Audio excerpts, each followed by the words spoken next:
Welcome back to the channel. You see the information on the screen, so you already know what I am about. So let's get into it. So today I am joined by the absolutely wonderful Nneka For. And yes, I had to look down to my notes on how to say her name because she is so wonderful, and I wanted to make sure I did not mess that up. But if you have not checked out her channel, please do.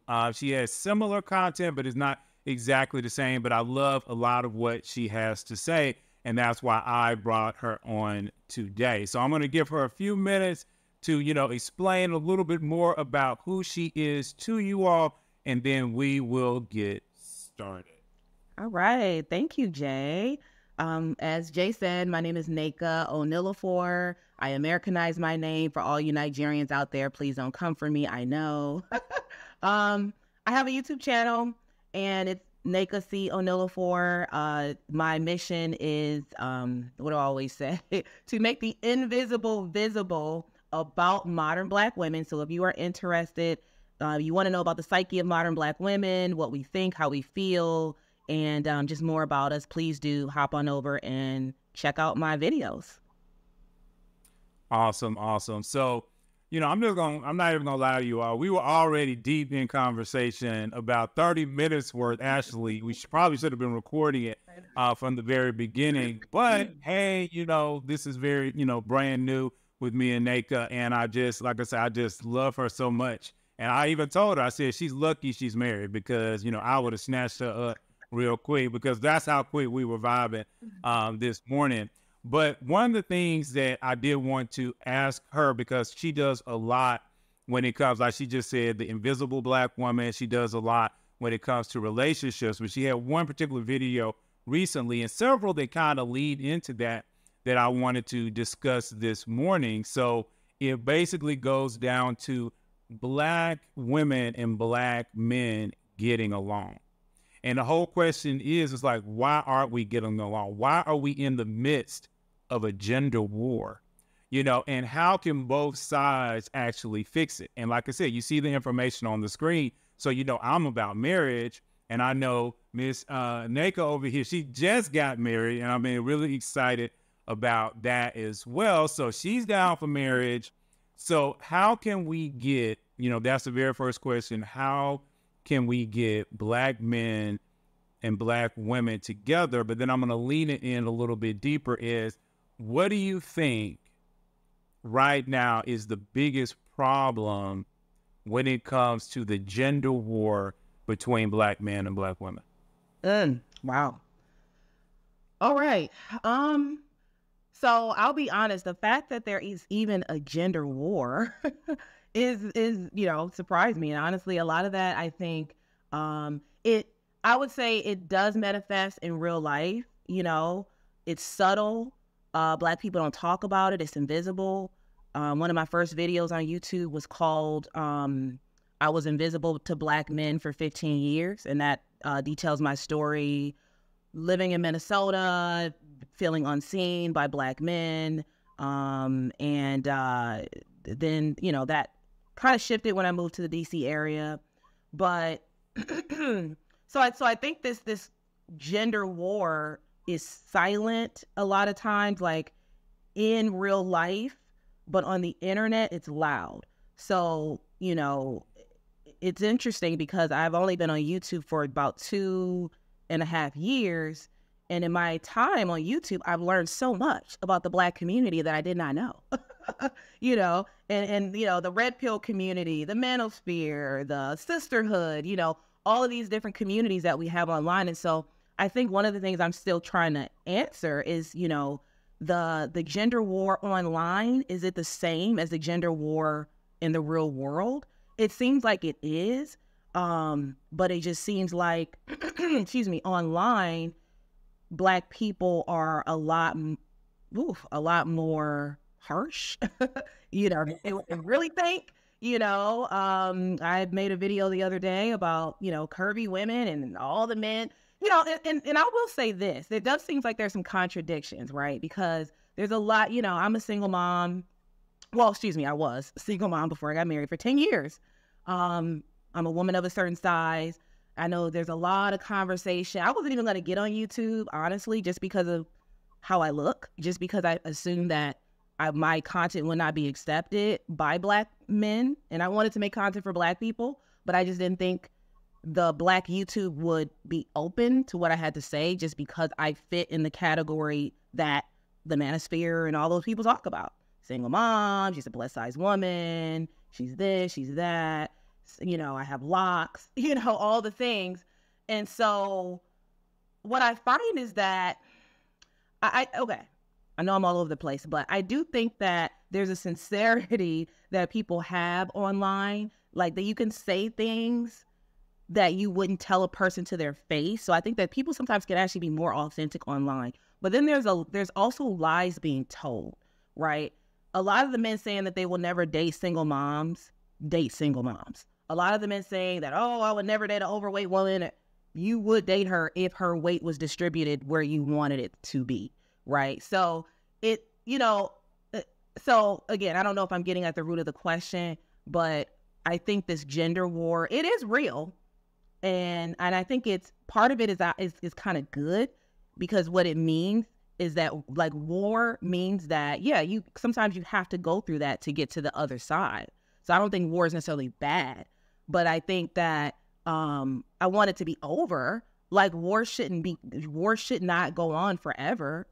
So I guess my question is, when will this end? You know, will we ever come to a resolve as a community, you know, and learn to love each other, accept each other?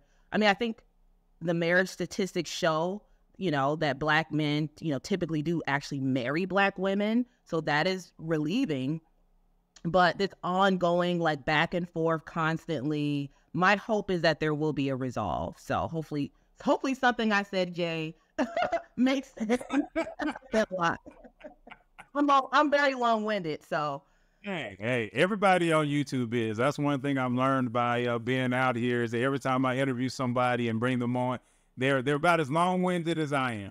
Okay, that's good. And I'll be honest with you, I like that, because, see, one of my problems I have, honestly, with, I shouldn't say YouTube as much as I would say like YouTube Shorts and Instagram and things like that, is that they're trying to condense everything down to 1 to 3 minutes. And when you try to condense it down, you're missing a lot of information, you know, kind of like what you were talking about. Because a man will quickly say, I'm not going to date, like you said, you know, a plus size woman or a thicker woman or whatever. But it's like you said, if the weight is distributed a certain way, then they're down, right? And see, that's the whole thing. In the 1 minute video, they don't have time to say all that. They don't have time to give all the clauses behind the statement. They're just now making a statement. And I think that we have to understand that people are out here and they're making money. You know, this is their livelihood. Right. And so now, you know, they've turned this gender war into something that is profitable. Yeah. And, you know, and I've talked about this a little bit, because when you look at, you know, these people like the Tyler Perrys of the world and the Steve Harveys of the world, and even to some degree the Oprahs of the world, you know, a lot of people talk about how these people have become literally billionaires off of the hope of Black women. And that's a huge thing, because, you know, you got Steve Harvey and he's up here and he's talking to women over and over again on this show, and he's got his book and he's doing all these things, but then everything in there is pointing to a certain type of man. It's taking a lot of things for granted. And I used to watch his show, and at the very beginning, I did a lot of responses to his videos. And in that time, I was basically trying to show people, like, Steve Harvey was really quick to dodge a question that he didn't want to answer. He was real quick to try to group every Black woman into the same group, when really what he was talking to is the upper middle class Black women. That's who he was really talking to. He was never talking to the lower class Black women. Interesting.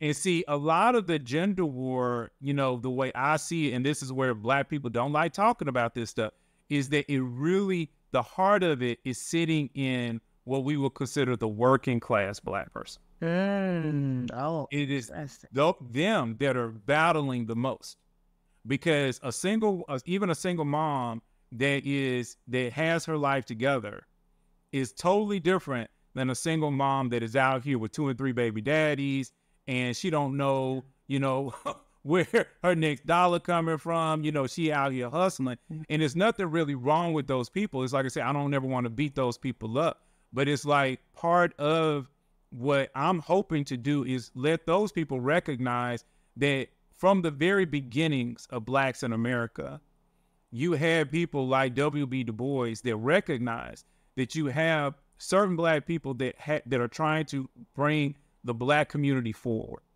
They're trying to truly help the community and actually set up a life that everybody can follow, this path that everybody can follow. And that's the whole concept of the talented 10th. Okay. But what's happened is there's been this dissolve of the talented 10th. And then now the working class Black and, the poor Black is looking at the middle class, the upper class Black and saying, you don't understand us.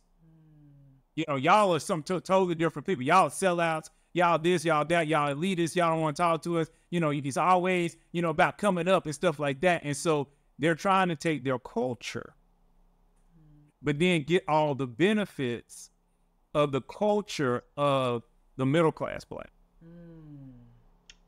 And they don't recognize it's the very culture of, that mindset that hurts them. Yeah. And so I know I've said a lot and I generally don't go that deep, but, like I say, for you, I want us to kind of go in a slightly different, direction. And I know from your perspective, because you have a different background, because like you said, you got people back in Africa. You said, Nigeria, right? Yeah. So you're from Nigeria. So when did you move here from? So I'm actually not from, I'm actually from Wisconsin. Oh, you're from Wisconsin. Okay, yeah. So you are from up there. Okay. Yeah, my dad is Nigerian, so my mom is African American. And so yeah, I grew up, to be honest with you, like a regular regular African American person. Obviously, with the exception of my name and some of the dishes I ate as a kid, and I have been to Nigeria, but 99% of my journey has been the journey of just an African American or Black American. So. Yeah. No, but I love that. I love that. So even when we start to talk about all of what, we just discussed, how do you see now, based off that, what can we do to help people that 100% or at least a portion come from a background, let's say, for instance, like from a Black woman's perspective, how can we talk to Black women and get them to trust Black men? Ooh, dang. How can we talk to Black women and get them to trust Black men? Wow. That's a deep question, because I think one of the underlying issues in our community is trust. I actually, especially reading a lot of the comments that I get from Black women, that is a huge thing. Black women do not trust Black men at all. At all. They would rather be single. They would rather be single moms. And I'm trying to think my experience with this. So I guess for me, the funny thing is I probably, for whatever reason, have been more trusting of Black men most of my life. And I don't know if that has to do with the relationship I had with my dad. My dad passed when I was 15. But and there's he had a mental illness and a lot of things. But I always looked up to my dad. I desired so much to be close to him. So for me, my desire was always to just get closer to Black men. And of course, it hurt. Those are the moments where I did get hurt in relationships, stuff like that. Of course, it hurt, but I never gave up. Like, I never dated white men. I never divested or anything like that. So I feel like my journey is, a little different. And I think sometimes the relationship you have with your father, or at least the relationships you have with the men that you grow up with, can influence that. So if you see, say, your mom growing up who's in a horrible relationships, domestic violence, you might be more likely to not trust men, not trust Black men. So I think a lot of that, is gonna run deep within the individual woman and her individual experience. And And then sometimes I wonder if, even thinking, because like I said, when I got on YouTube, I thought I would have mostly Black women subscribers and followers. I had it shocked me to see that it was mostly men following me. But a lot of that too was like how I wonder if people are picking up on my energy in terms of just how I feel about Black men in general. But to try to give you a more specific answer, I think Black women need to take time to get to know and understand Black men.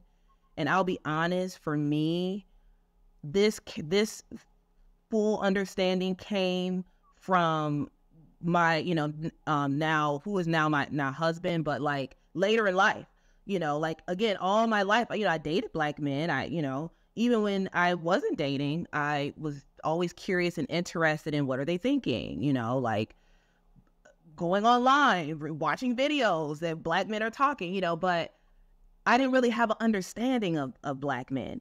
And it's when I say understanding, a lot of it comes down to those nuances of like, when Black men say Black women have an attitude, what are they actually talking about? Like a lot of Black women don't get that. They're like, well, we don't have an attitude. I don't know why he's saying I have an attitude, and it's like, no, let's try to understand what do they actually mean. And it wasn't until, like I said, later in life that I fully learned, because a Black man was honest with me and called me out and was like, hey, even though you're nice, because most people will tell you Nneka is one of the nicest people, whatever. I'm super nice, super friendly. This is how you have an attitude. You're, and like hearing that and being able to digest that and like accept that and change that, work on that, that builds trust. So now if a Black man is saying a Black woman has an attitude or something like that, I'm not taking that as personal. I'm not like, oh, he's just hating on Black women. No, I'm like, he's probably picking up on some disrespect, And so, and again, so to get to the root of it, I think Black men and Black women really don't understand each other. But I do think the funny thing is, I think Black men understand Black women more than Black women understand Black men.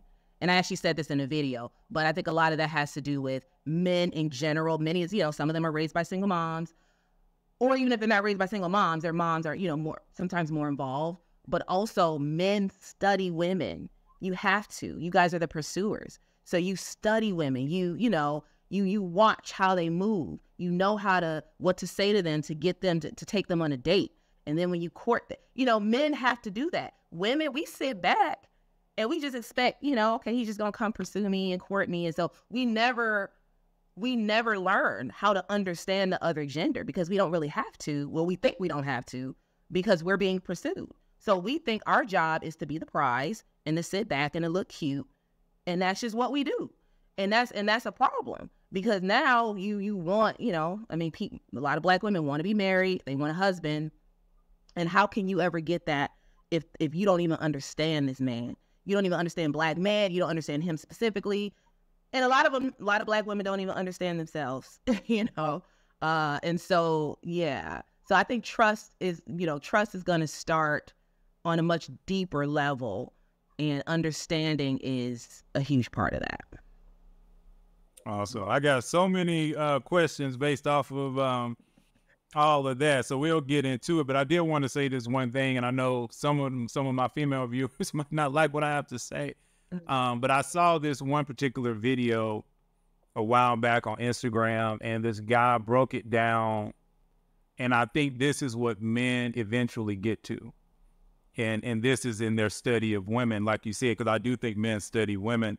And I think because we tend to lean logically, not always, but we tend to lean logically, many of us kind of figure it out. And there's one guy, he said it's simply like this. He said, I no longer listen to what women say they want.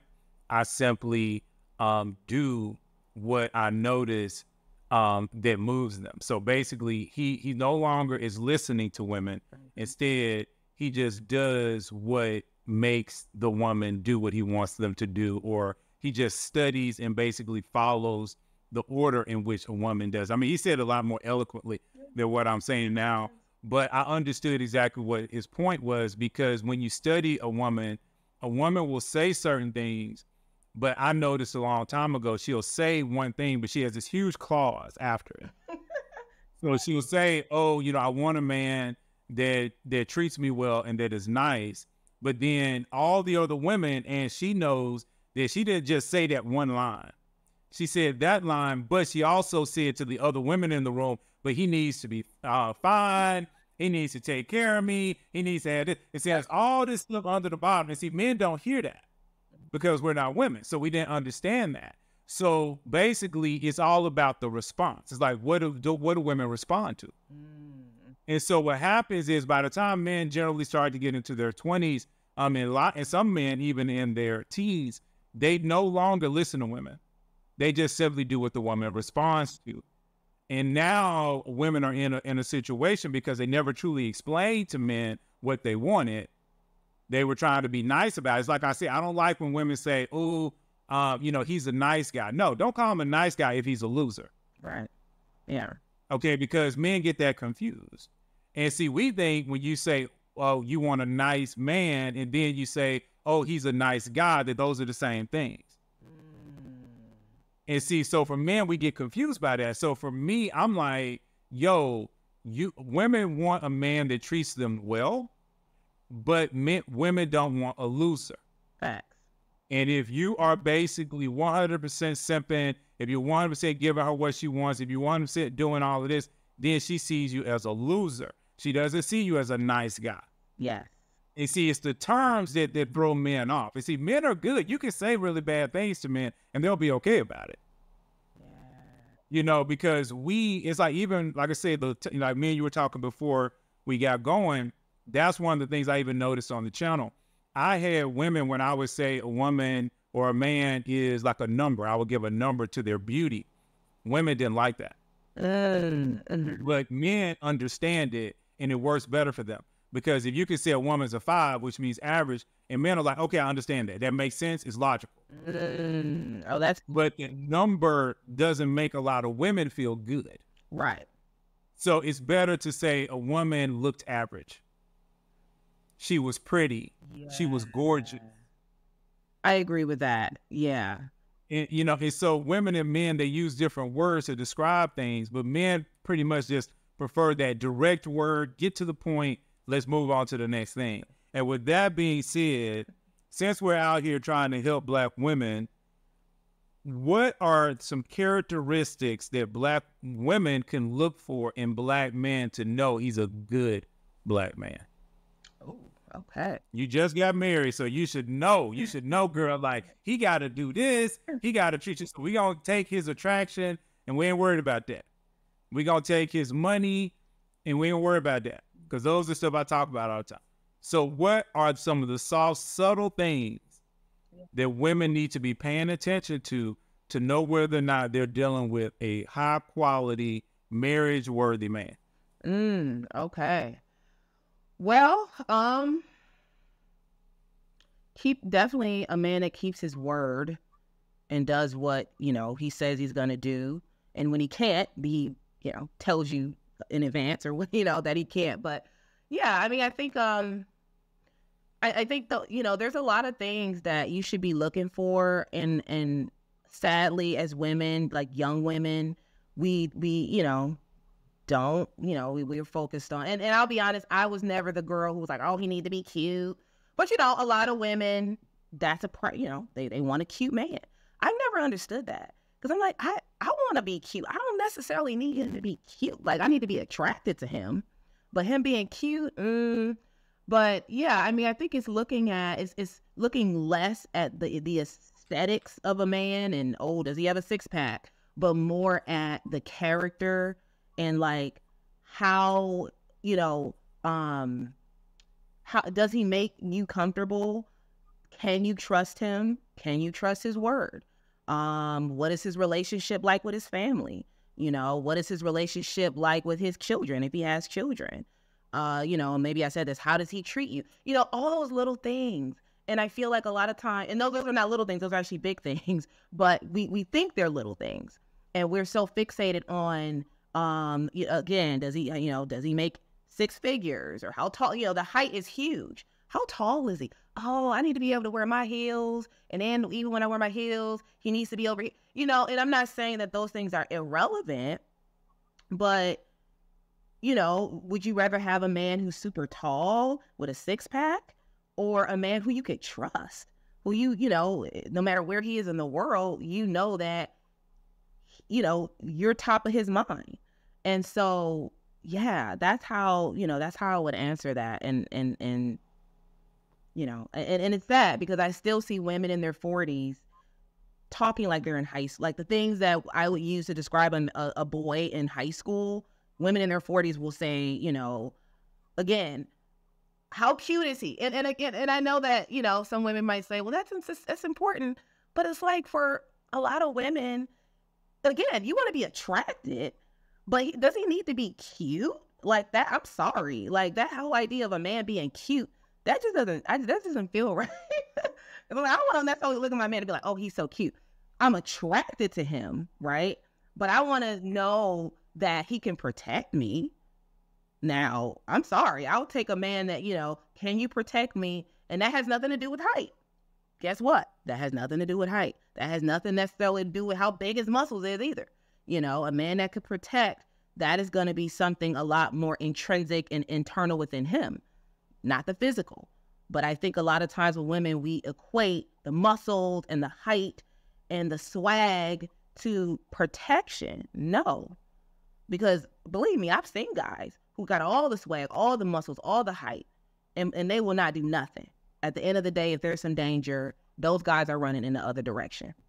But those are the men. Those are the men that women want.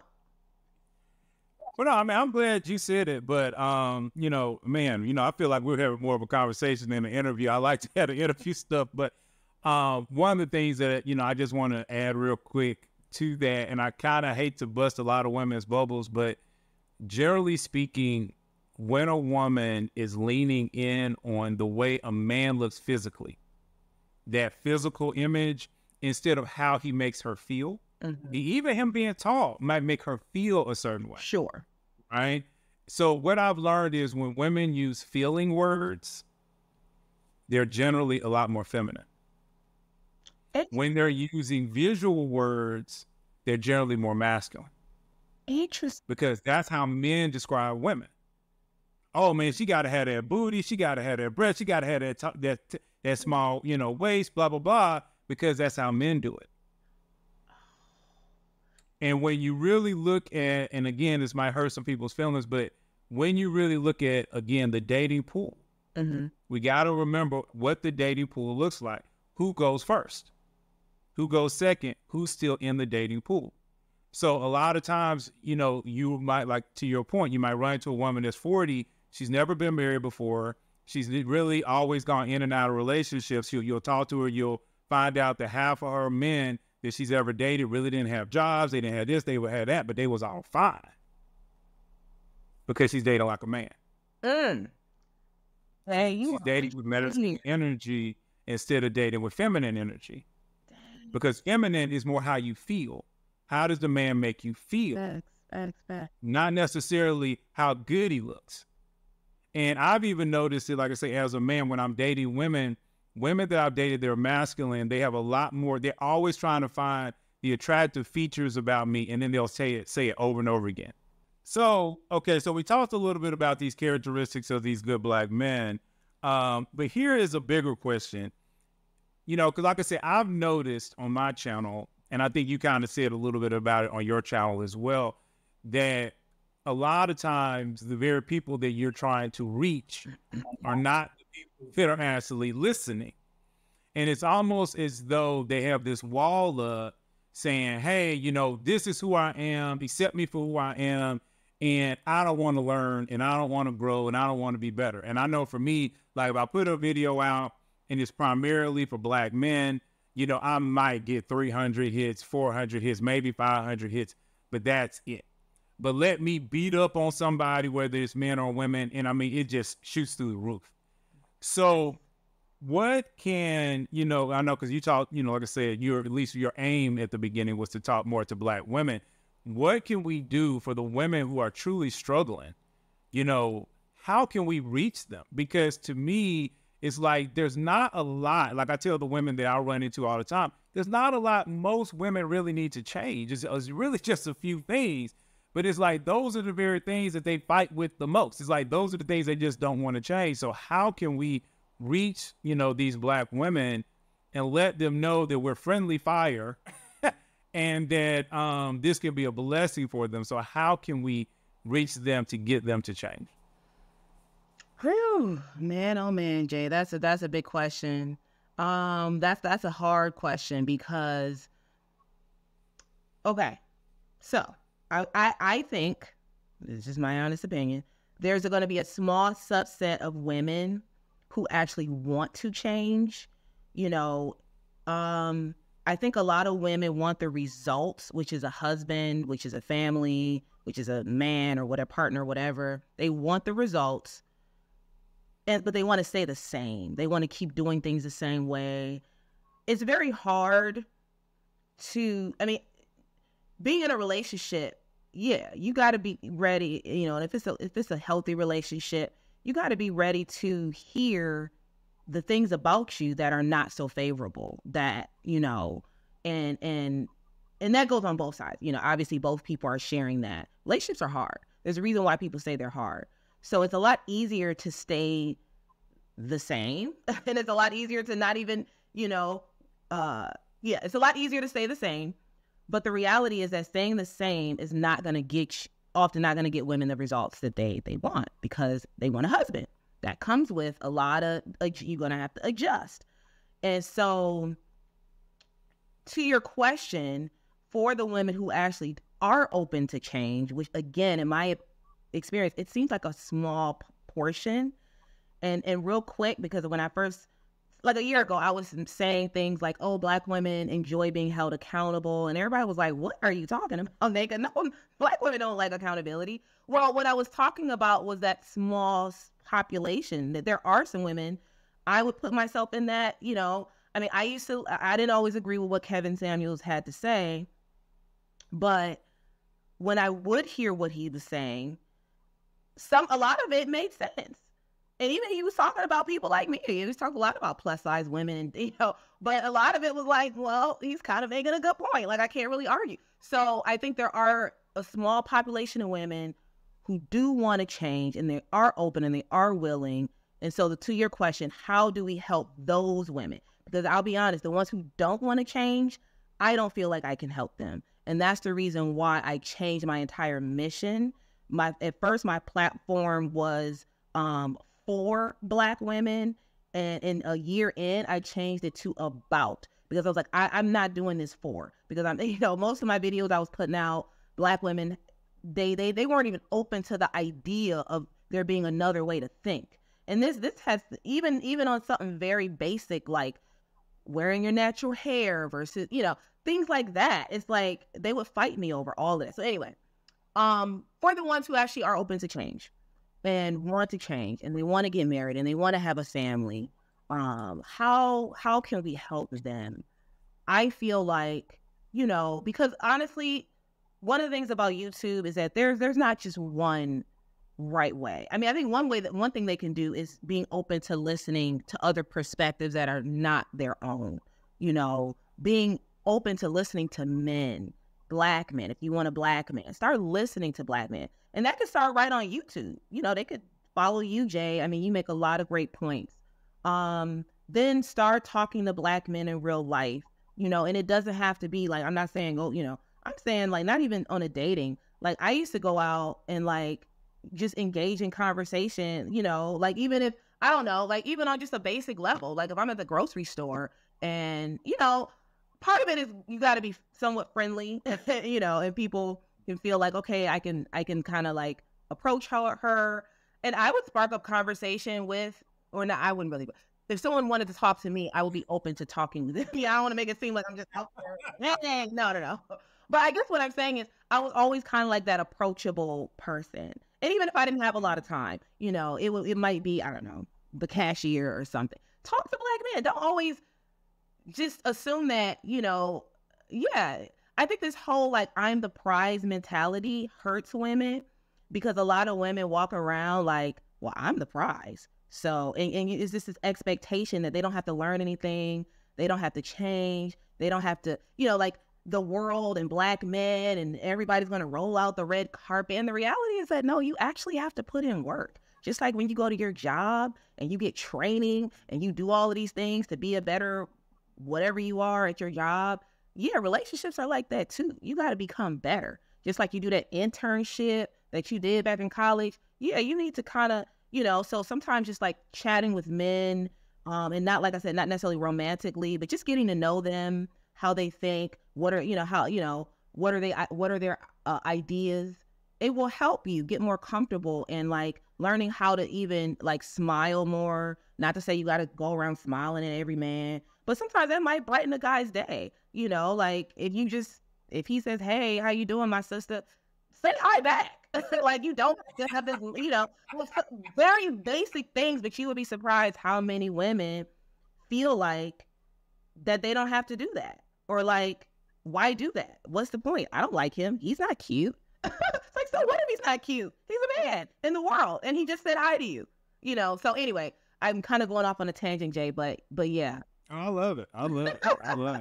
I mean, I'll be honest, as a man, I mean, that's what we experience. And I think, again, a lot of women don't understand how lonely it is to be a man because people literally don't talk to us. I mean, they see us as danger as we're walking around. We are literally a weapon, whether we know it or not. And so I get it when women are in environments where there's not another woman around or not enough people around. But when, like I say, you as a guy walk into a grocery store and I'll say hello to a woman and she'll just walk right past. Won't say anything. Won't even say good afternoon or you're right, it's a beautiful day or whatever. And it's this concept of just not being friendly. And then these same black women will get mad when black men will date Latinos or they will date white women because why? When I say hello to the white woman and she said, "Oh, hey, how you doing?" Yeah. Immediately it changes the way that my brain works. Yeah. And I want to be down the easy route. I don't want to go down the hard route. Yeah. For no reason. And but I you said something that I definitely wanted to get into, and I know this is gonna piss a lot of people off. But again, this is why we have these conversations. Right now, all I know, at least on my feed and Instagram, and I know Instagram tries to figure out what you watch, and I do try to watch both sides, like I said. But there's a huge movement where even a lot of black women are coming out and they're saying, "Ladies, we are not the prize. The man is the prize." So how do you feel about that? Oh yeah, that's getting controversial, Jay. You gonna get me kicked off YouTube now? I was actually gonna make a video called "The Reason Why Black Women Are Not the Prize," and I never made that video. I think I still might make it, but I think I will say I definitely think a man can be a prize. Now, I think the problem with saying it like that, this goes back to Simone Biles and that whole thing, is that, it maybe sounds kind of demasculating, like, oh, the man is just sitting there looking cute and, like with his nails painted, something. It just makes it sound like the man is, but I think if you really think about it, what men do for women, the problem solvers, the protectors, providers, how is that not a prize? Like, so I think maybe the way I would frame it would be either, we both can be the prize, or the relationship is the prize, or us being together is a prize. But can a man be a prize in my eyes? Absolutely. And that's not to say that I'm not, but it is to acknowledge what men do and how important it is, and I think that is something that women don't get. It's like, what men do is so valuable. And again, it doesn't mean that what we do isn't, right? Which is why I don't, but I don't ever think when if a couple is together, I'm never looking at it like, oh, she's the prize. I might be looking at it like they both are, but never like it's just her. And that it could, because there's always like a default for whatever reason in our society, we default to women being the prize. And that is often not the case. Because there's a lot of women who don't do anything. They get their nails done, they get their hair done, makeup, they look good. But how is that being a prize? Because you're not, what value other than your looks are you bringing to the relationship?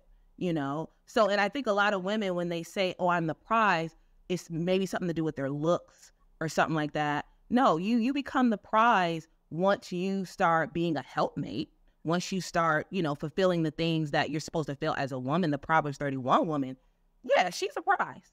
But just being a woman, that does not make you a prize, just because you're a woman. No, you have to be a certain type of woman, right? And same thing for a man, right? Obviously, a pookie is not a prize. Like, no. But a problem solver, a protector, a provider, that man absolutely, in my opinion, is a prize.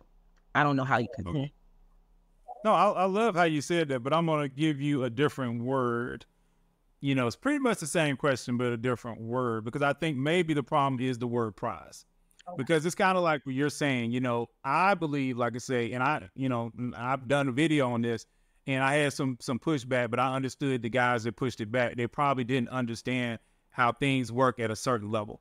Mm-hmm. Because when you are, going into, let's say, a business dinner, or this party, like a politician will walk in at a party, the woman on his arm basically is kind of like a resume of who the man is. Okay, fair. Okay. Mm-hmm. So that's where I think a lot of people get that energy, but a lot of men don't understand that.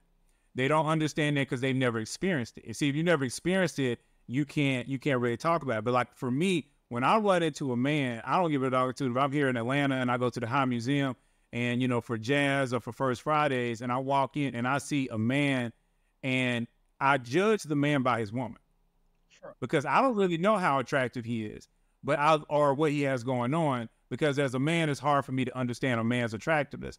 But when I look at his woman, and she's drop dead gorgeous, and she's dressed well, and she's moving in a way that is of class. Right. At that point, I start to say, oh, he got something going on with him. He's doing, what he's supposed to do, blah, blah, blah. So that being said, like I said, a lot of men have never experienced that. A lot of women have never seen that. So it's hard for people to talk about things they haven't seen. And I think that's one of the reasons why the prize thing is always very difficult for people to talk about. But I did want to talk about it like this. People will say, like, men chase women. I hear that all the time. Mm-hmm. But what I find is that men chase women, and when men chase women, we call them simps. And then when you have women that chase men, we call them pick-me's. Yes. Okay. But what I find is it's not about male or female. The person that basically is chasing the other person is generally the person that hasn't done what they were supposed to do. And so now they're chasing after what they want. So you're basically having a quote unquote average looking woman, or a 5 for the men out there. And then they're chasing, a woman might be chasing a good looking man, or you have an average looking man chasing a good looking woman. So with using the words chase instead of using the words prize, okay, who gets truly chased? Oh, wow. Now, yeah, Jay, you just flipped it. Okay. Because me, the word chase has a negative connotation. And the word, kind of. The word prize obviously doesn't. So, I guess I always assume that women get chased. I don't know if I'm understanding the question, but I definitely don't promote. Okay, so let's look at it like this. Who generally does the most work at the very beginning of the relationship? I assume maybe the man. See, you got what you were supposed to get, and I'm glad you had that. And you're married, and so that can be really great for a lot of women. But a lot of women, they don't get that. Sure. What they get is they get that first interaction from the man, and then they're texting him every other day. Hey, what are we doing? Where are we going? Are we doing something? They're calling them. The man is like, oh, I'll get to you whenever. See, it's the energy. See, it's not so much the literal chase, it's the energy.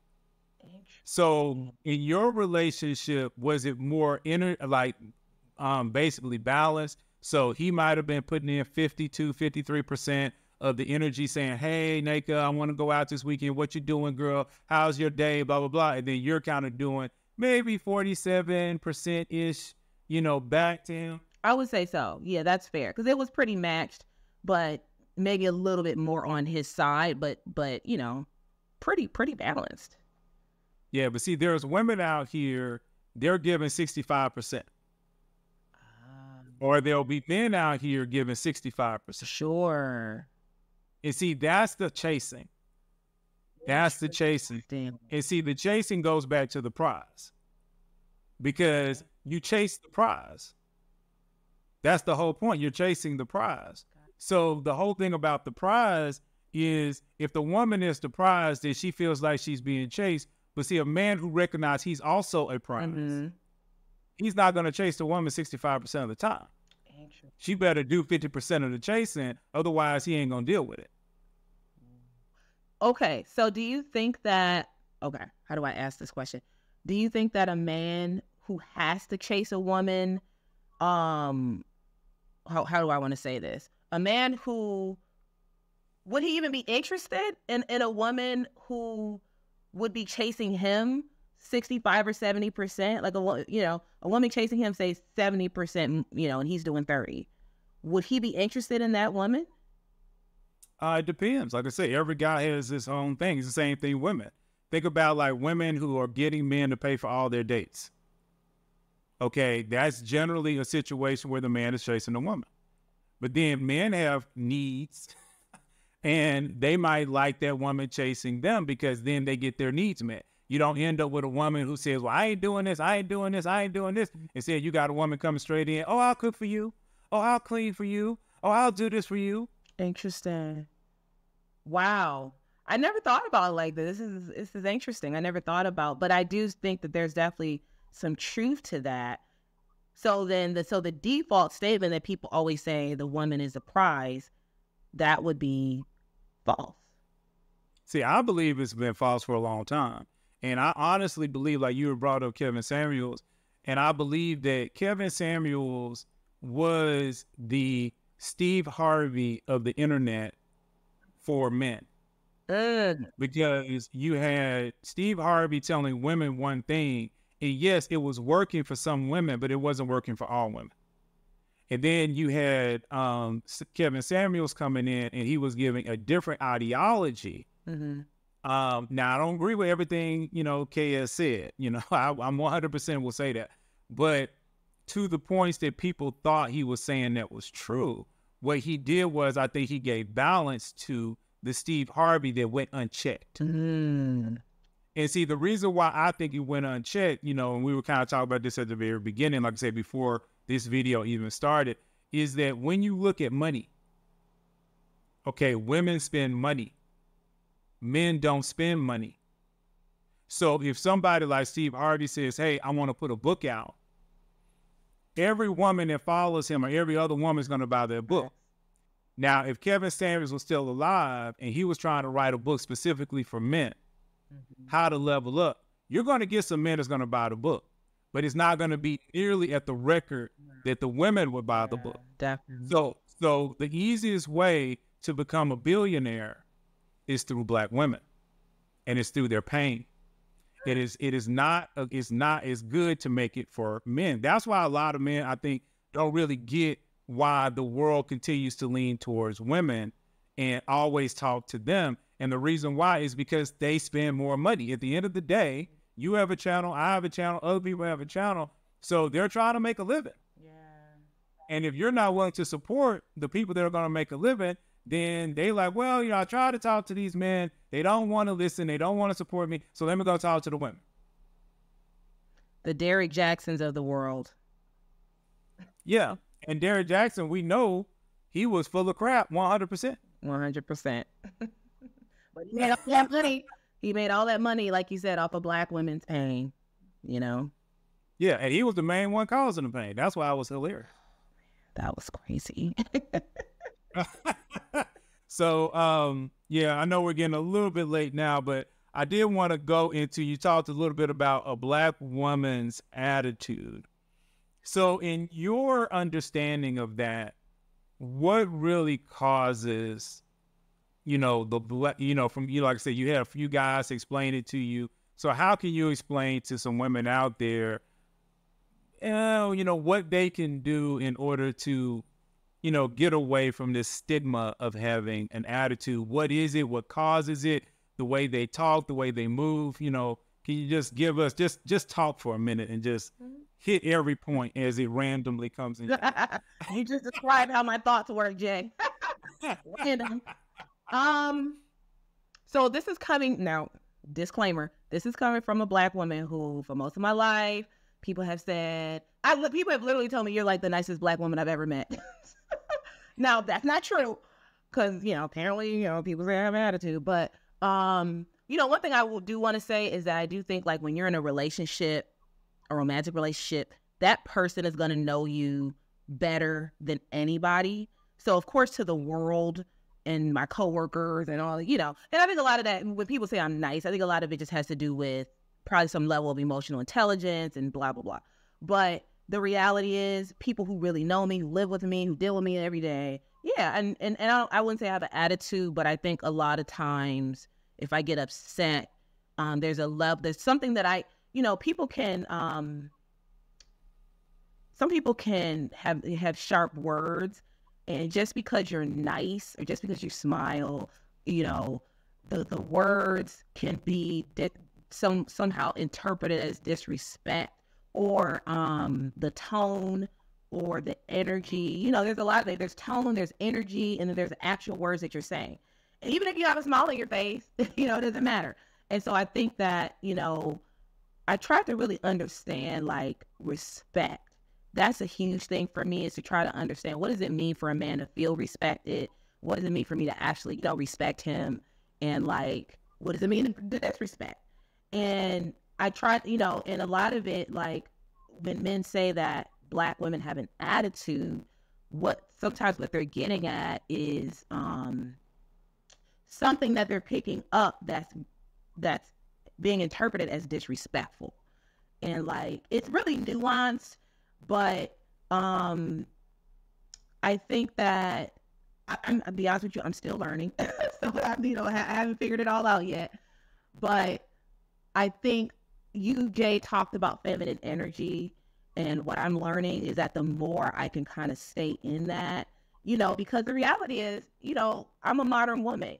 I've been out here in the world. I've had all types of jobs and this and that, worked in different places, had to deal with different people. A lot of times the way you talk with your coworkers, your friends, I had to learn, and as Black women, we need to learn that we can't talk to the men that we love the way we would speak to somebody out in the world necessarily. When it comes to particularly like an argument or a disagreement, and there's a way that, we're all human. We're all going to get upset. We're all going to have an attitude at some point. Every day is not perfect. But, like, learning how, even when you're not at your happiest, or even when you're irritated or frustrated, to still maintain a level of respect for the man that you love. And that is not always easy. And again, I think a lot of times Black women, a lot goes unchecked with us, because we just, we're in the sisterhood. We spend most of the time with our girlfriends. So we have no, a lot of Black women don't even spend a lot of time with Black men. So we have no concept of, like, what would even be interpreted as disrespect or as emasculating. And so, yeah, I don't know. And I think also it helps to deal with a man, or to be with a man who is, because again, a lot of men actually aren't open about their own emotions. That's another problem. So you might have a woman with an attitude or a bad attitude, but a guy who doesn't want to tell her, or doesn't know how to tell her, doesn't know how to articulate what it is she's doing that's a problem for him. And so that's, on the side of men need to also work on that. You need to be able to show Black women, like, hey, when you say it like this, that works for me. When you say it like this, nah, that don't work. Like, don't do that. So yeah, I don't know if that helped, but it's a big deal. It's actually a really big deal. No, I love that. But you know me, I'm going to take it from a slightly different angle, Okay. and I want to hear your thoughts on that. So a lot of black men, you know, to the point of the attitude, they believe that all these black women have attitudes, right? So we're just going to say that for a second. Mhm. We're going to say a lot of black men believe that black women have attitude, but yet we have a new phenomenon. And when I say new, I'm talking about the last maybe 5 to 7 years, because now everybody's walking around with a camera in their pocket. And that is the birth of the Karen. Okay. And to me, when I've studied people, you know, because, you know, I study personality, that's a big thing on my channel. The energy of the Karen is the exact same energy of the attitude of the black woman. The exact same thing. Interesting. Okay. So now with that in mind, why are white women winning, but they still have that attitude? But black women many times are losing when they try to show their attitude. Wow, that's interesting. I think that's interesting. I never thought about the Karen versus the black woman with the attitude. But I feel like a lot of the Karen stuff is not directed at their men. You know, it's directed at the world and at, you know, black people and stuff like that. With black women, that attitude seems like there's no off switch. It's like they just have it. It's on, the on switch is on all the time. And it doesn't matter if they're talking about to their men, to their coworkers, to their friends. It's just, that's how they are. And so, and I could be wrong, but it seems like with white women and perhaps women of other races, they understand that with their men, they have to change it up a little bit. So because I don't think the Karen is being a Karen to her white man. You know what I mean? No, I think you said it perfect. Yeah. I mean, because that's what I feel. Because if you ever watch a Karen, half of the Karens, once they're caught, they'll start crying and they just jump into a little ball.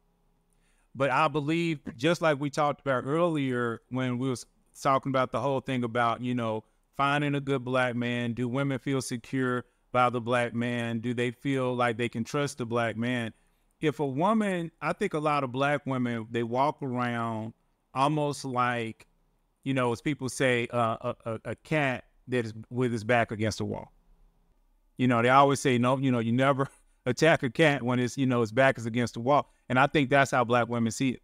They see that there's nobody there to protect them, whether it's men, whether it's women, whether it's society. And so they lash out at everyone. That's true. But for a lot of white women, they see the world as a dangerous place that they have to fight, but they don't see their man as a place where they have to fight. And so they immediately, like you just said, they zip into their feminine when they're around their man because they know the man will protect them. That's interesting.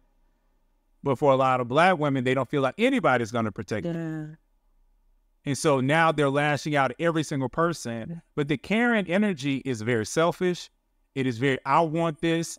It's very, you did this wrong. You know, you need to be penalized. It's very demanding. Yeah. It's very masculine. Oh, totally. But yeah, but it's like I said, when you watch these Karens, it's like I've seen Karens where they will just act up until they see a camera is on them. And then immediately they start crying. They drop into a little ball, you know, the fetal position, all this other kind of stuff. And it's like, you would think, why are they doing that? What's the difference? And it's now society has caught them. Society sees them. And it's something that now their family's going to see, their husband's going to see, and all this other kind of stuff where a lot of black women feel like, well, it doesn't matter because they feel that about us anyway. Oh, wow. That's a really good and deep explanation of it. Yeah. Well, at least that's how I feel. But like I said, you hit it. I mean, you said it. I was just summing it up. Yeah, no, I think that's good. And I do want to say, you know, because I know my platform people perceive it as being maybe harsh toward black women. Well, black women perceive it that way. But there is that very valid narrative of black women not feeling protected, you know, and you know, that, you know, I could speak to that too. Like I have a story of that too, you know, so yeah, and I do think that does inform the attitude, you know, you just your the way your worldview is that everything's against you, everyone's against you, even your own men. right? And so there's, you know, you don't even see your men as being on your team. And that's why so many Black women are trying to divest and be on the team of white men and men of other races, because they look at it like, well, even Black men don't have our back. So, you know, and like I said, I have my own story of that, so I can understand that.